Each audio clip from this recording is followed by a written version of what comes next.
Bon, est-ce que je refais encore une fois un titre putaclic? Et vous le voyez, ça marche. 1400 vues, 2500 vues.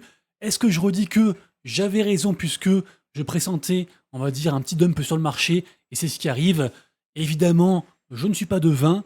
Personne ne peut prévoir le marché. Moi, c'était ma stratégie. Je m'attends d'ailleurs à un dump plus conséquent.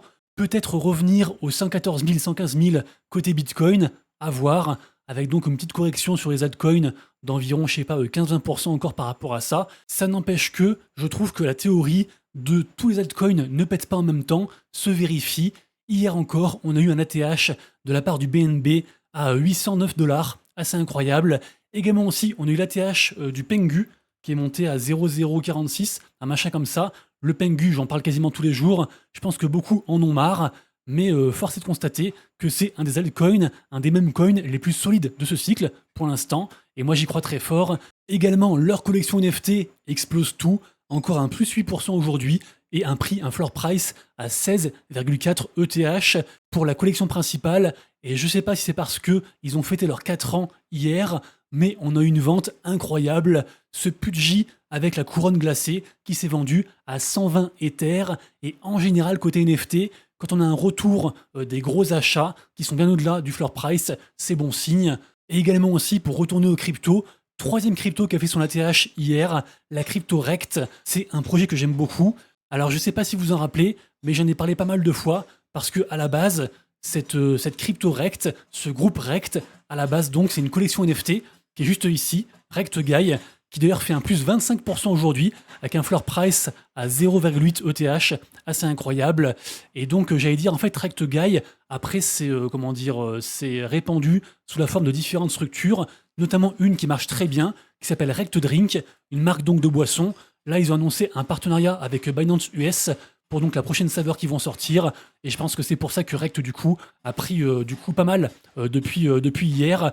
Et franchement, la charte est juste très très belle. Donc bravo à ceux qui sont dans cet écosystème-ci. Je viens de me rendre compte que je vous ai même pas dit bonjour. Bonjour à tous et bienvenue sur la chaîne Monsieur Rabbit. Vous le savez, ici tous les jours je vous partage le meilleur de l'actu crypto, memecoin, NFT, jeux blockchain et airdrop, entre autres choses, hein, dans un format que je fais tous les jours. Ça dure un petit quart d'heure et c'est pas encore fait. Pensez à vous abonner à la chaîne.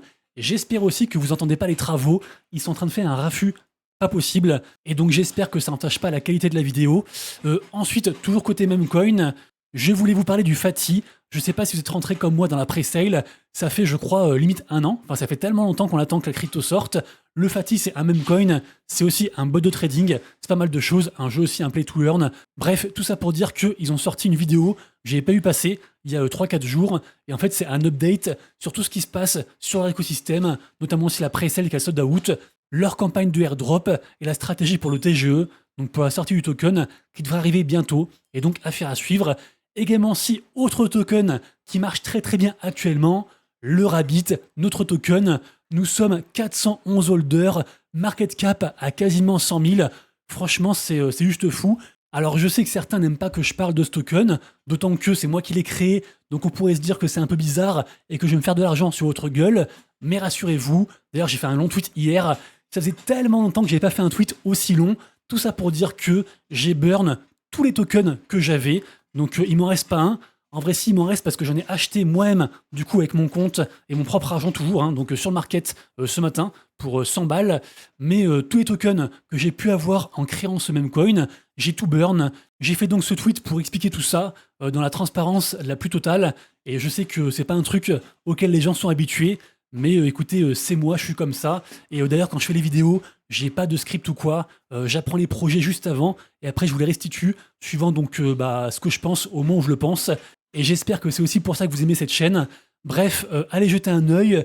Si jamais j'ai donné une mission, pour ceux que ça intéresse, que chaque holder ramène au moins un nouveau holder pour potentiellement toucher les 1000 holders, ce serait incroyable et ça ferait du Rabbit un des coins les plus importants sur l'écosystème Jupiter Studio. Même si c'est genre 50 centimes, c'est pas grave, chaque holder est le bienvenu. Et de mon côté, je vais continuer à en parler. En fait, moi, ce que ça m'apporte ce projet, c'est pas de l'argent, parce que en vrai, moi, je gagne de l'argent avec les pools de liquidité, mais en vrai, j'en dépense aussi dans le buyback pour payer le DEX, bref, faire plein de trucs. Également aussi pour la réserve stratégique de Rabbit que je vends pas. Bref, ce token-là pour moi, c'est pas le côté argent qui m'intéresse, c'est le côté builder, le côté aventure, le côté expérience communautaire, et ça m'apporte beaucoup. Et également aussi, ce que ça m'apporte, c'est de la visibilité, de la connexion. Mon compte Twitter, du coup, va prendre des vues, des follow, et puis je vais aussi pouvoir connecter avec différents porteurs de projets sur Jupiter et autres. Et donc, au final, je me retrouve aussi. C'est un peu comme si finalement je faisais un petit peu de la pub pour mes réseaux via ce token. Et bref, du coup, je suis très content de l'aventure. Et puis, ça va continuer, j'espère. Et merci à tous ceux qui sont dedans. Ensuite, côté NFT, vous le savez, tous les matins sur mon compte Twitter, je vous partage un petit récap de ce qui se passe dans la journée. Rien de particulier aujourd'hui. On est dans le neutre. Je pense que c'est aussi un petit peu comme les altcoins. On est un petit peu en attente de ce qui va se passer aujourd'hui. Parce que, je le rappelle, donc grosse date butoir au 1er août. J'en ai parlé dans la vidéo donc, de avant-hier, où je disais que je vendais tout, entre guillemets. Sous-entendu que je prenais des profits. Et donc, je rappelle, ce soir, on aura des publications de la part de Tesla et de Google, qui sont très attendues. On a aussi eu, je ne l'ai pas dit, c'est en intro, mais on a aussi eu potentiellement un très gros accord entre les US et le Japon, avec 15% de droits de douane, donc inférieur à ce que les gens pensaient, à ce que le marché avait pricé, si je puis dire. Donc très bonne nouvelle, et je le rappelle, de manière générale, et encore plus côté crypto, les nouvelles sont très très bonnes. Juste voilà, historiquement, août, c'est un peu dégueulasse. Le 1er août, on aura peut-être des mauvaises nouvelles côté tarifs douaniers. Dans une semaine, on aura la réunion de la Fed avec sûrement pas de baisse de taux. Donc peut-être une petite déception de la part des marchés. Et a priori, tout ça devrait se décanter donc à la rentrée. En tout cas, voilà, c'est un peu un scénario que beaucoup de gens ont, y compris moi. Et ça corrobore un petit peu la baisse qu'on subit actuellement. Et bref, voilà, je vous partage un peu ce que j'ai en tête au moment où j'en ai en tête. J'allais vous dire que côté NFT, il se passe pas grand-chose, mais tout de même, il y a une collection qui a explosé. C'est celle-ci, les CryptoBats de Ozzy Osbourne. Et je sais pas si vous avez suivi. Donc Ozzy Osbourne, c'était, on va dire, un métalleux d'un groupe très connu. J'ai plus le nom en tête. Et au final, il est décédé. Et donc, suite à sa mort, les gens se sont empressés d'acheter sa collection NFT qui a explosé. C'est souvent comme ça, hein, quand il y a un gros décès, un gros événement. Il y a des mêmes coins ou des NFT qui sont associés, qui vont péter. C'est les DJs, ils sont comme ça. Également aussi, j'ai vu qu'il y a eu un très gros sweep, donc un très gros rachat de pas mal de NFT côté Cool Cats. Donc ça fait du bien. Moi, j'aime beaucoup les Cool Cats. Et donc là, ils ont un floor price à 0,6 ETH. Alors c'était genre 0,3 il y a environ 3 semaines. Donc plutôt chouette. Pour le reste, rien de particulier, je vous laisse regarder. Ici, donc, je partage les mints intéressants dans la journée selon moi, les nouvelles collections. Également aussi, je reprécise que côté artistique, c'est une dinguerie. Tous les NFT artistiques qui coûtent très cher sont en train d'exploser. Donc je me répète, hein, mais Fidanza, 34 ETH, plus 42% dans la journée. Incroyable. Également aussi, si on descend, on a les Ringers qui sont à 19,5 ETH. Incroyable. Si on descend encore, on a les archétypes de Kjetil Goulid, je sais pas comment on prononce, 5,5 ETH.